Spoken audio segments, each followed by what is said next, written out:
In contrast to the conquered and now quiet north, southern Okinawa shuddered beneath the impact of two great contending forces.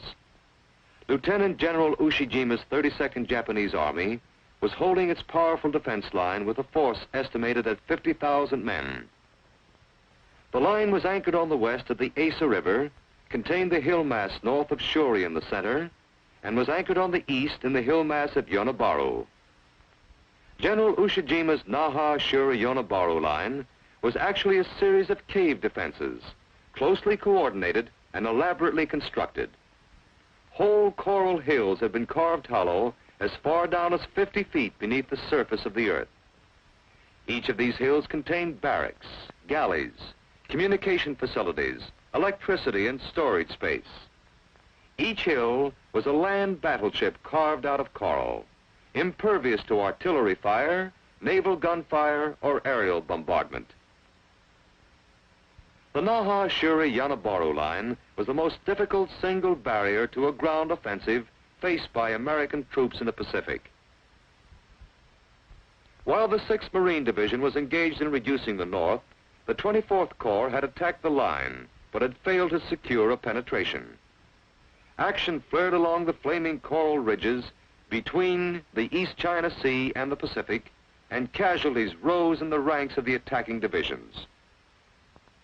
To maintain pressure on the enemy, Major General Geiger's 3rd Amphibious Corps was ordered to take up positions on the 10th Army right front. The 1st Marine Division moved into the lines during the first days of May.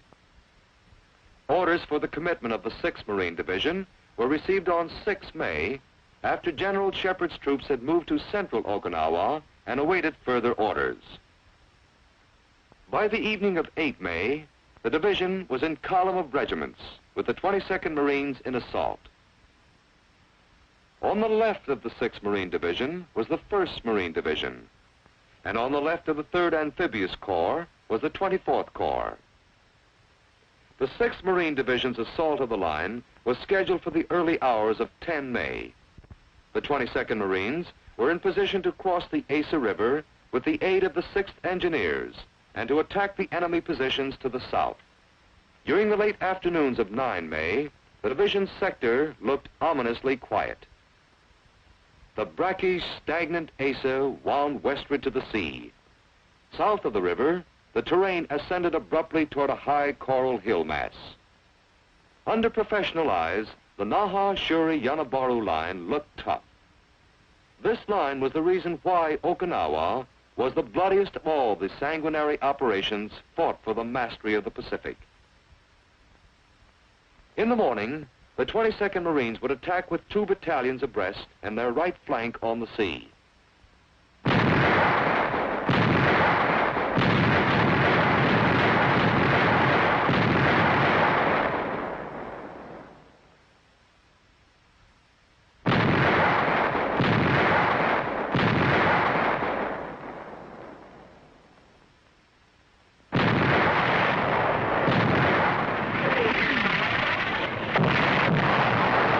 After a barrage lasting through dawn of 10 May, the infantry moved out past the Asa River.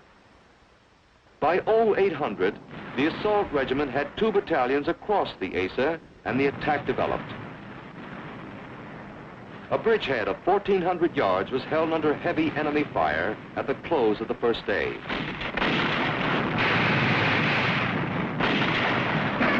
Tanks rolled over the Asa on 11 May. They used a Bailey Bridge thrown up under fire during the night by the 6th Engineers. Joining the assault battalions, the tanks increased the pressure against the enemy. The battle mounted in intensity and casualties rose. Naval corpsmen, serving with the infantry, ignored the death in the air to tend the wounded. Tanks and infantry attacked the enemy's coral forts near the coast. While further to the east, the battlefield shuddered under the impact of contending artillery. Enemy tank hunter teams, mines, and artillery knocked our vehicles out of action.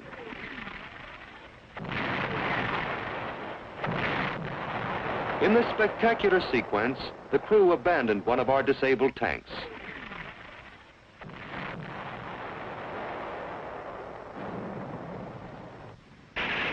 A rescue tank approached to tow it to safety. The crew returned, using the rescue vehicle for cover.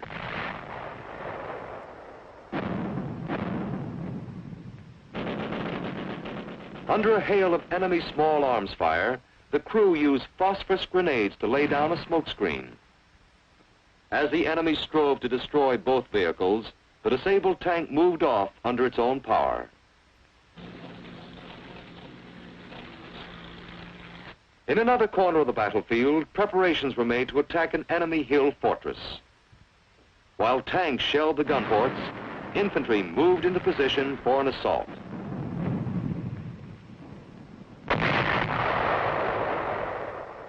Working in teams of 3 and 4 and utilizing cover and concealment, the infantry applied demolitions and flamethrowers to destroy the fort.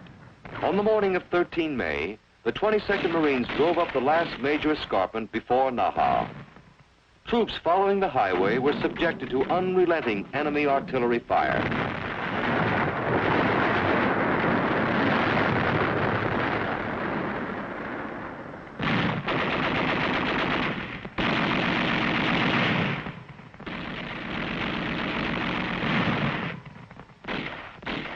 On 14 May, the last of the enemy were driven from the high ground. The camera caught them first. Then, one of our machine guns opened up.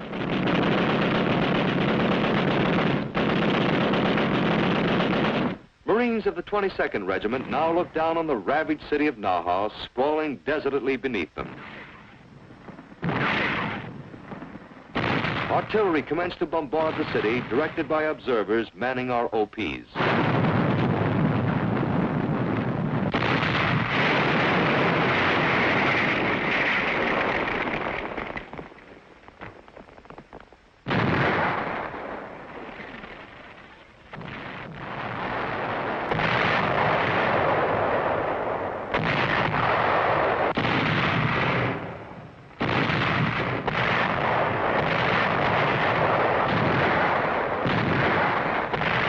Below the high ground lay a suburban village separated from Na覇by the Sato River.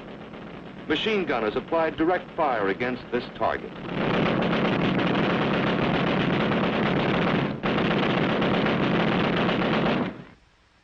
Infantry worked its way down the reverse slope among the tombs on the hillside. Then, infantry supported by tanks fought a brief bitter action for the suburb against enemy suicide groups entrenched in the rubble. After several hours, the 22nd Marines held the suburb, and with it, the north bank of the Asato at its mouth. Meanwhile, the battle shifted eastward. The 29th and 22nd Marines strove to reach the Asato River on a broad front to exploit the penetration already made into a breakthrough. Troops utilized the cover of the railroad.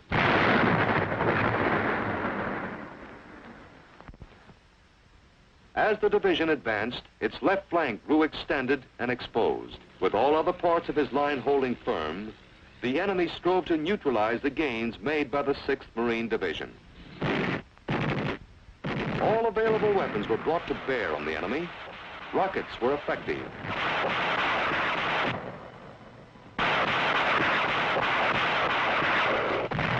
But the vulnerability of their carriers forced a hasty exit once their loads were discharged. Self-propelled artillery increased the weight of our firepower.